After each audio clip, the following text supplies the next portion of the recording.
Welcome back. In part 1, I followed the journey of a star from its birth in a nebula to the steady glowing phase called the main sequence. Now it's time for the next chapter. What happens when stars run out of fuel? In this episode, the life cycle of a star, part 2. I'll witness the aging, death, and afterlife of stars. It's a story of explosions, collapses, and cosmic leftovers.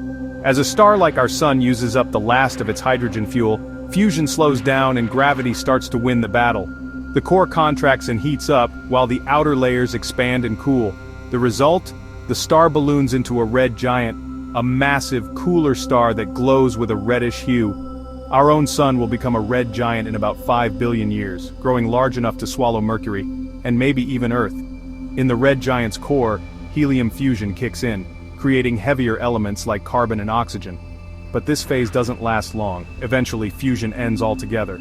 The star's outer layers are pushed away into space, forming a beautiful shell of gas called a planetary nebula, like a glowing cosmic bubble. What remains is the hot, dense core, a white dwarf. A white dwarf is the final chapter for many stars. It no longer fuses elements. It simply glows with leftover heat, slowly cooling over billions of years. These stellar remnants are incredibly dense. A teaspoon of white dwarf material would weigh as much as a car. Eventually, they fade into black dwarfs, cold, dark husks that no longer shine. But the universe isn't old enough for any black dwarfs to exist, yet. But what about massive stars? Their endings are far more dramatic. After burning through hydrogen and helium, they begin fusing heavier elements, all the way to iron. Iron fusion doesn't release energy, so once iron builds up in the core, the star can no longer support itself. Gravity takes over, the core collapses in a flash, triggering a titanic explosion, a supernova. A supernova can briefly outshine an entire galaxy. It blasts elements into space, the same elements that make up planets, oceans, and even our bodies. Without supernovae, life as we know it wouldn't exist. Depending on the remaining mass, what's left behind may become a neutron star, an object so dense, a sugar cube would weigh 1 billion tons.